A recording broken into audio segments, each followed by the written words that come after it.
Hey there, everybody. Thanks for joining me. Glad you're here.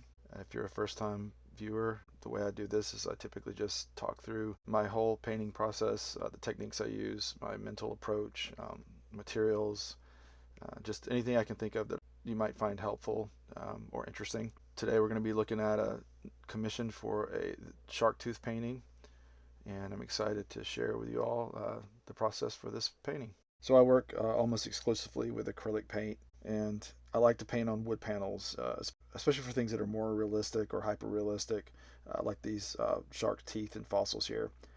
The painting surface is really smooth and it allows me to get a lot more detail than on a canvas. The first thing I do is add a layer of gesso, and sometimes I like to mix in a little color with that gesso as I add layers on. I use a very soft brush to even everything out and make it as smooth as possible. Sometimes I'll sand in between layers, but not always. Now, what you don't see here is all the work that went into the mock-up that I'm going to be referencing. So there was a lot of conversations between me and the client talking about exactly what they wanted, and they had seen a prior painting that I had done of a very similar style with a big pile of teeth in the middle and lots of abstract or more representational imagery around in the background, capturing the more of the story behind finding the teeth, etc.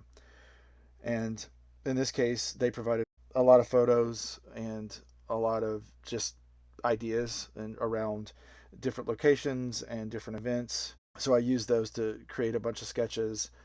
And then in Photoshop, I mocked up a photo of my own fossil finds that are very similar to the ones that they had found over the years, and placed it on top of this background of sketches with these various locations and events documented. I end up transferring the sketch and mock-up to the panel using Seural tracing paper. Then I lock it in place with some workable spray fixative. This time I actually remembered to paint the sides of the painting before I finished the painting. It's always a real pain to add a color to the edge of the panel if you're going to leave it unframed after the painting is done. So here I'm just hitting it with the dark color on the edges to create a more professional look. So I ended up mainly just capturing where the teeth were going to be located with my transfer, and then I cut up my layout and enlarged some pieces and was a little more creative and sort of where I wanted to place things. And so I'm transferring things individually now. I'm using Seural transfer paper again. It comes in multiple colors. You can do white or gray, or I think it even comes in like blue and other colors. And a little bit about the colors, right? So I'm going to be using mostly quinacridone nickel azo gold. It's like a sepia terracotta type color. I'm going to also be mixing in raw umber, burnt sienna, titanium white. A pretty limited palette, but I'm just trying to capture as best as possible this very nostalgic, old memory, sunlight, aged feel with these images that I'm putting in the background. So kind of got lucky, I guess, with the color choices here because the client wanted sort of a terracotta look to match a room that this was going to be displayed in. And so that just matches perfectly with trying to do historical or nostalgic uh, photos, like I just mentioned, which is perfect. I'm assuming that has to do with old photographs just being that kind of color that people sort of associate them with memories. Well, at least I do anyway. So the background here is pretty straightforward. I'm just basically using those colors, like I said, almost like working in monotone, right? Just with dark and light colors. Knowing that as light as this is, as you can see here, I'm going to end up toning over it with the nickel as of gold. I think I did a pretty good job with the figures, with the images of people in this painting. I don't really paint people too much. It's definitely something I wish I was better at, but for these purposes, they didn't have to be super realistic, as it's pretty much going to be just background decoration. Sort of adds to the vibe of the painting, but it isn't the main subject of the painting. So I spent a lot of time on the background, probably more than I would normal, I guess standard background, whatever that is. Um, but it was important to make these pictures look at least somewhat like the photographs, because it's a very personal piece for the client, and they're going to end up knowing what these memories looked like better than anyone else. And so I wanted them to be at least a fair representation. In some cases, I kind of made things up. I didn't have photographs for every subject. In this case, for the oyster roast here, I just Googled a bunch of images of oyster roasts and did some sketches from those, changed them a little bit, and sent them over to the client and had them approve sort of the sketches before I added them to the painting. It was kind of fun doing this because it reminded me of, I guess, my own childhood, growing up around peanut boils and fish fries and family reunions and trips to the beach and that kind of stuff. So almost felt like I was there, sort of living out these memories myself. All right, I'm going to jump ahead pretty quickly here, and we're going to just go ahead and start painting teeth, which is, again, the main subject of this piece. First thing I do with this area of teeth is start by painting in the darker areas, and the main reason for that is it's just easy. And I like to paint back to front. Building up layers is pretty straightforward why you'd want to do that, but it's also easy just to recognize these dark areas and fill them in. It's kind of like a puzzle, right? Just putting together the pieces as you go. And I have a tendency to probably spend too much time on this specific phase and the subsequent phases of just blocking in. In the end, as I learn and paint more, I see that it's probably better if I just did this whole part pretty quickly and not really get too fussy with it. But after I do the dark areas, then I start doing some medium tones. And it's not just one color, right? In this instance, it's a mixture of carbon black and Payne's gray and titanium white, and sometimes even some other subtle colors. Like I might work in some browns and some greens, and it's probably hard to see at this stage, but as you continue to watch, like in this instance, you'll start to see some different tones come in. I might use like azul gold and umber and on, right? It's not like a formula I follow. I just try to pick colors that seem to match what I'm seeing in the photograph. And I'm also trying to build up some texture at this point. You'll probably see me using some variety of brushes, small brushes, medium, large, etc. Just trying to get a little bit of texture. And I think, so I have this perfectionist tendency where I think a lot of artists do, especially when trying to paint realistic, where I'm trying to be perfect, and I have to fight against that. So like all through this stage, I'm really telling myself, don't try to make this too perfect. It is what it is. It's an organic object, and you don't have to be too particular with it. It doesn't have to match the photograph exactly. So having said that, what I'm doing here is just working on details, right? So layer on layer on layer of shadows and highlights, and trying to capture sort of the essence of what these objects look and feel like. And this is really a fun part for me. I enjoy it, but it's also very time consuming. So I think I probably mentioned this painting took many, many, many hours, and that's fine. Like I get lost in the process, and it's fun to do, and it's not an issue. I do get faster and faster as I make paintings like this, and that's good.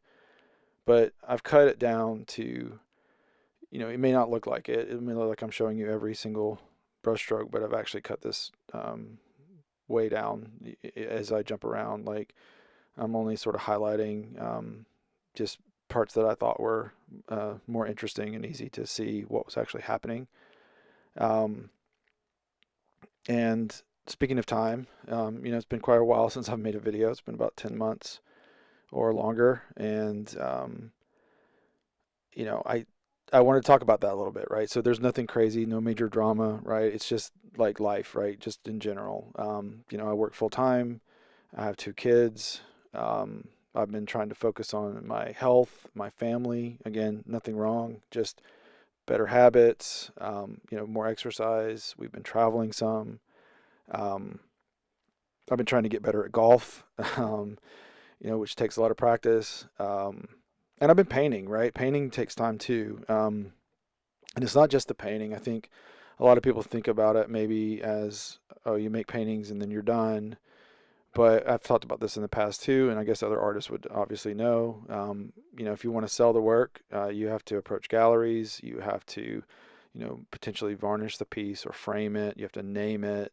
You might create certificates of authenticity, which I do. You have to, enter shows, and then if you get into shows or into galleries, you have to ship the work or deliver the work, um, price the work, right? There's a lot. The marketing alone is a full-time job, and frankly, this is a side hustle for me, and and honestly, I have a lot of side hustles, right? I'm very good at starting things, and I think a lot of artists probably feel the same way, but you get overwhelmed with all of that, and it takes time. Just recently, I'd say in the last, what is it, 4 months, I started a Patreon, and this isn't like a shameless plug for that. It's just that, it's a thing that I did, and you know, part of that is writing stories about the art, making prints, stickers, offering them as rewards, etc., communicating with patrons. And it's only a small group at this point, but even a few, it's a thing, right? So every month it's making polls for the prints that are available, and shipping them out, and finding out what prints you want to offer for the next month. And it's definitely a thing. And thankfully, I have a pretty good amount of work built up at this point where it makes it easy for me to sort of pick and choose from that body of work. But at some point soon here, it's starting to be a thing where I have to make new work and or find new work and that I can sort of mine and use. Um, and that's just one thing, right? Like I said, I've been trying to get into shows. I have gotten into a few shows. I guess the one that I would want to talk about that's pretty exciting is I got into Art Fields last year, which is a large Southeast regional show in South Carolina.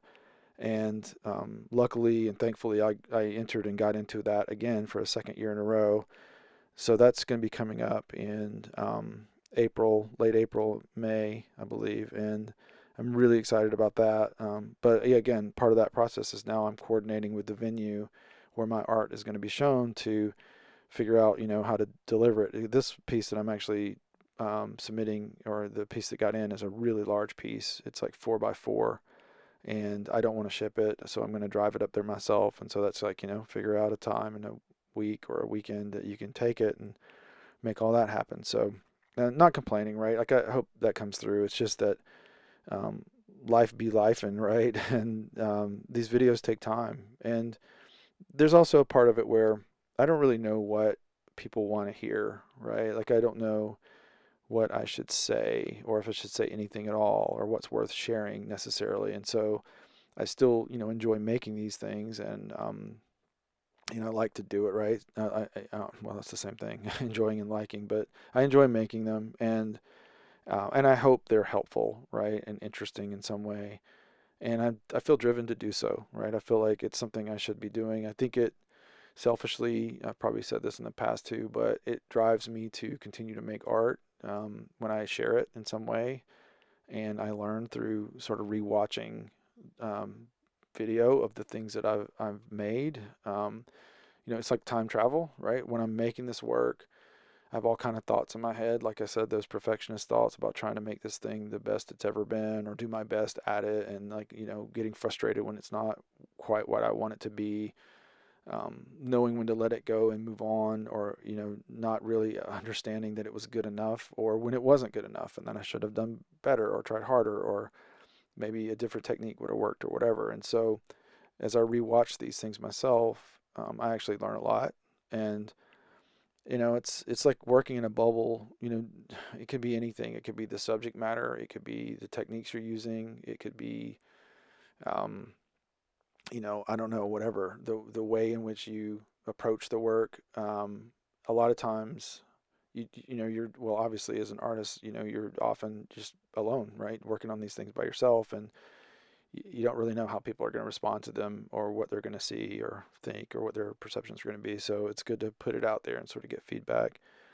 And usually the feedback's pretty positive, thankfully.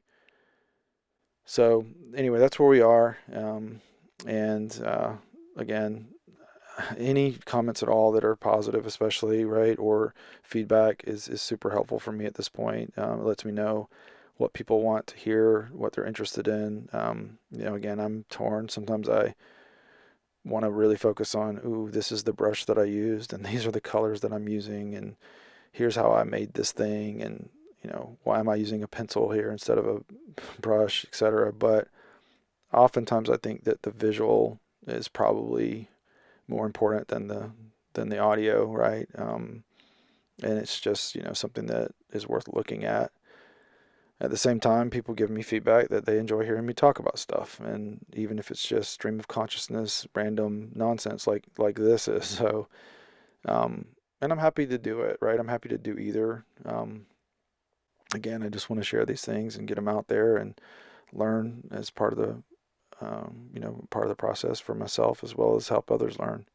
So back to this painting, again, this whole time I've been rambling here, what I've mostly been doing is just looking at the photograph and trying to go back and find highlights and honestly anything, right? If there's a color that was off, or some shading that was wrong, or whatever could be improved, um, or just finer details that I missed, just back and forth, darks, lights, color, whatever, just, you know, picking away at it like a puzzle, filling in the pieces. Um, I'll say that there's always this point in paintings, we talked about this, I've talked about this, others have, where you feel like it's ugly, right, or it's not working. But with this kind of painting in particular, especially because I've done several of these now, I know that if I just push through and just keep adding layers, it's really going to just keep getting better and better. It's not, you're not going to ruin it, overwork it. Like the more details you add, the better it's going to be generally.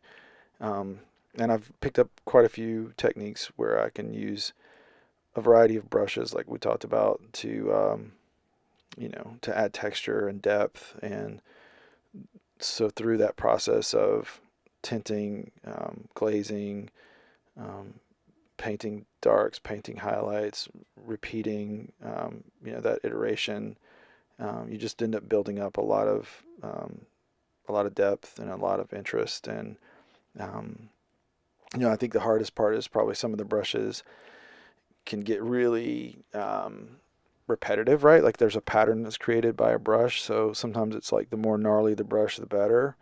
So you don't end up with these very obvious repetitive strokes. That may be hard to explain what I'm saying, but anyone who's doing this kind of work knows what I'm talking about. So I guess the big picture is I try to use a variety of brushes, different angles, different texture or different pressure, to try to create more random and organic shapes, instead of like very, very specific, repetitive, circles or whatever. Um, so, as we kind of keep going forward here, I think another thing I think about is when I see this result, right? Like, and this is one of my favorite teeth. This is one of the teeth I found I think it was like a couple years ago. Well, probably the best tooth I've ever found. And thanks again to Chuck Gainey with Island Cove Charters for taking me out and making that happen. If you guys are looking for a tour, you should definitely check him out. Um, I'll link to his site in the description below.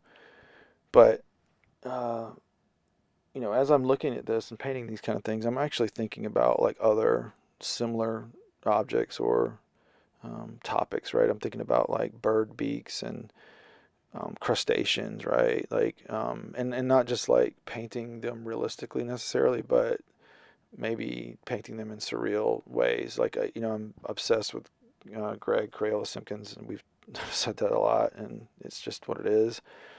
So his work it fascinates me, and I'm very, very tempted to try to paint in a similar way. But I also don't want to copy, him or any other artist. I am sort of, aware that he's obviously been influenced by other people too, right? I see other artists, West Coast artists and older surrealist artists, and he's mentioned a few that he's been inspired by, and you can see overlaps, and you can definitely see influences between a lot of different artists around the same sort of genre. Uh, so part of it is you have to go through that phase of just um, doing your best, right, to not copy directly, but to be influenced by until you can figure out how to add your own flavor to it and your own voice. Um, Back to this one, I guess I'll talk a little bit about these vertebra. Painting the vertebra where it was way more of a challenge than I thought it was going to be. The teeth, honestly, were pretty straightforward, and there's a lot of linear lines and a lot of just um, random textures and stuff like that. But with these vertebra, there are these, what's the right word? Um, Concentric. There's concentric circles, right? And it was pretty challenging. I tried several different methods. I tried using a fan brush. I tried to use larger flat brushes, and then thin, liner brushes, and even pencils. So, you know, I think that's gonna just take time for me and practice to be able to do that. And I think painting larger would have helped, right? But these tiny, tiny little lines were a little bit of a challenge. And again, my perfectionism came out, and I tried to be too picky with it, but it is what it is.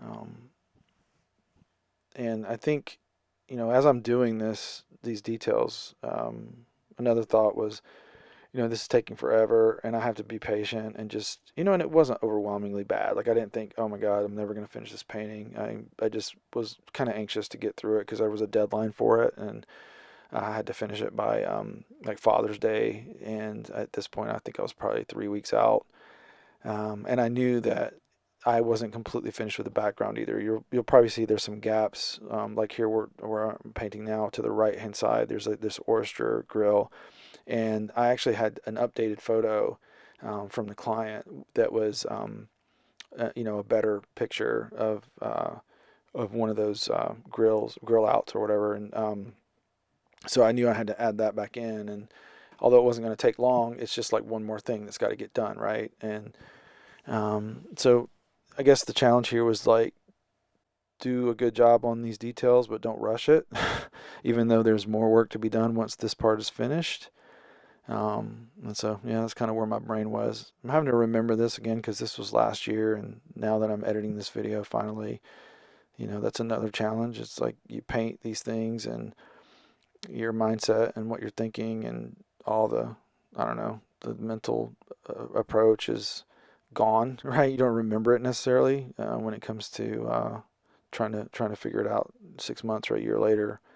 And I'll say that, you know, that's part of it, right? That's part of what makes this really cool is that sometimes I don't really have thoughts at all, right? I'm just like, it's almost like set it and forget it, like I'm going to be adding these white highlights all over this pile of teeth. So I just put on music or a audio book and get some paint and then just zone out and almost go into this flow state where I'm just putting paint down and I'm not really thinking about it. And that's really kind of the best, I don't know, that's the best vibe, I guess, to be in for me. It's that's when I'm really lost in the process and I'm just enjoying it. And then it feels like time just passes by, and I have to actually be careful not to let time fly by. And sometimes I have to set alarms for myself to make sure I don't go crazy and spend all day doing this and not eat, that kind of thing.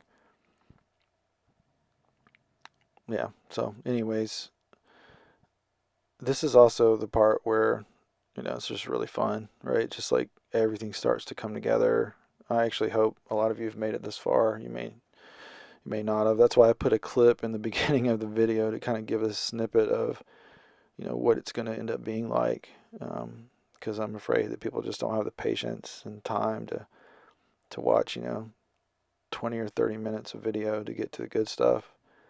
And that's kind of the world we're living in today, right? Just fast pace, and no one really has time for deeper learning or commitment. It feels like maybe I'm just a grumpy old man at this point, and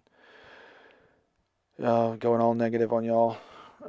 But at any rate, this point is really fun for me. This is like the work has been put in. There's been discipline, there's been time and a commitment, and the client I know is going to be happy at this point. I really believe that. It's starting to feel and look like what we had discussed and what we had agreed upon we were going for, right? And so, um, and back to what I was trying to say about the Greg Simpkins, the Greg Crayola Simpkins thing, I'm starting to see now, like, I'm surprising myself a little bit, right? I'm like, okay, I'm actually pretty good at painting these kind of things, and I feel like I can see how that would translate into more ambitious paintings, or more ambitious subject matter, if you will. And so I get excited, and then I think about what I would want to make, but then whatever life happens, and I spend 6 months not pursuing those things, and that's a challenge. I mean, it's a challenge for artists, right? Where you have too many ideas. I don't even have too many subjects. I have too many genres. Like I mean, I guess that's a blessing in a way, but I also, I know that I'm torn between, do I want to paint abstract paintings? Do I want to paint landscapes and realistic objects? Do I want to get crazy and paint surrealist things, and on and on and on? And like we talked about a bit back, I mean, that's just really challenging when you um, have life going on and you have a full-time job. And right, if I was an artist full-time and this is what I did, I think it would be much easier. I could go into these periods of time where I just focus on, you know, painting landscapes or painting abstracts, right, for 2, 3 weeks, month at a time, and or even a year at a time. Just say, hey, I've got all the time in the world. I can paint this many paintings this year, and I'll just focus on this one genre for a while.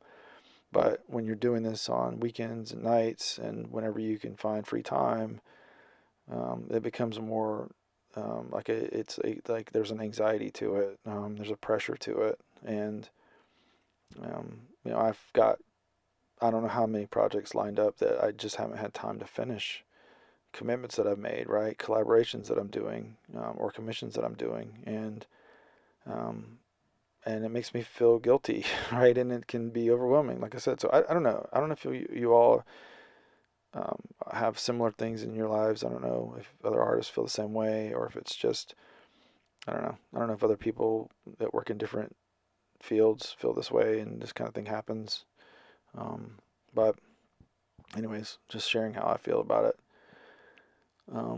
So yeah, at this point you can see I'm adding back in that photograph that I'd mentioned of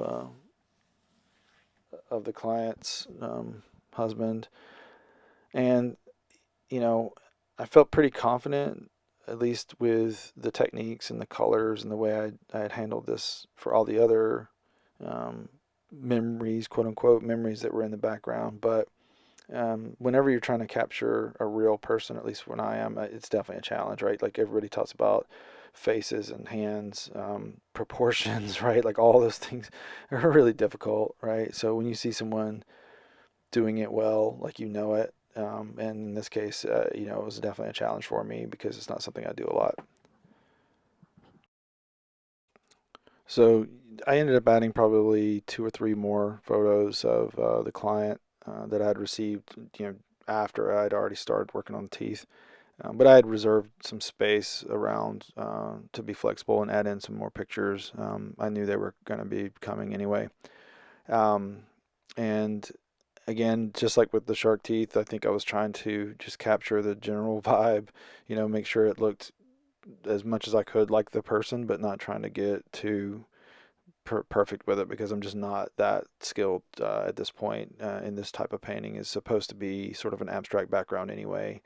And I was happy with it. At that point, it was really just adding in all the extra images and making sure, they felt like they flowed into the background. I had a really good time actually drawing some of these birds, the red-winged blackbirds, some of my favorite birds as well. and a crab, and I think I did a stingray and some other things. But there's also this um, layer of text where you've probably seen some of that, where I was writing like names of things, places, locations, types of teeth, etc., in the background. And I started out using a thin brush to paint that, but again, I'm not very skilled at that. It was a challenge for me. I don't even like my own handwriting, right? And it felt like a frustrating part of this whole thing to some degree. But I also try to be objective about it and step back and just let it be what it is and not get too caught up in it. But we had a lot of discussion about what colors we should use for the background text, and the client really wanted some vibrant blue. And I was more into the toned down like white, cream, brown, but I didn't dislike it. Like once I tried it, I actually kind of liked it. Um, this stage here, I'm putting on an isolation coat, which is a clear acrylic layer that basically seals the paint in. It's permanent, um, and it's going to lock the paint in basically, and then allow me to put on a removable varnish on top of this layer. So the removable varnish is a water-based varnish. It's golden. It's like I think it's like 4 parts to 1 varnish to water. And what's good about that is once that is applied, it'll protect the painting from scratches and dust and UV light and etc. But it's also removable. So like over time, if it becomes sort of like dull from scratches or anything at all, dirt, whatever, you can clean it off, but you can also strip it. And I don't recall what you use to strip it. It's like mineral spirits or something, but it could, a conservator would know what to do to remove that layer and then reapply a new layer of varnish if needed. And again, will these things even matter? Will they survive? I don't know, but it's just kind of like wishful thinking that if one day someone wants to restore this painting, they could. All right, this is a long one, but as we're wrapping it up here, I really want to shout out and say a huge thanks to my patrons, 4 of which are on board right now. Super happy. Thank you all. You don't understand how much your support means to me. Love you all, and I really appreciate it. The final piece, this is kind of what it looked like. This is exactly what it looked like, and I think the client was super happy with it. They hung it in the spot that they had intended it for and sent me a picture of it, and I was really happy that they were pleased with the work, and I hope to do work like this again for others in the future. I also took the piece and removed the background and added sort of a digital background so that I could make prints of this and offer them. Um, Currently, I'm offering them in a small boutique shop, Folly Soul, in South Carolina, but I'll probably have these also on my website at some point. Hope you enjoyed the video. I really appreciate it. If you stuck around, please subscribe, like, share, etc., and leave a comment. Let me know what you think. Hope you have a blessed day. Peace.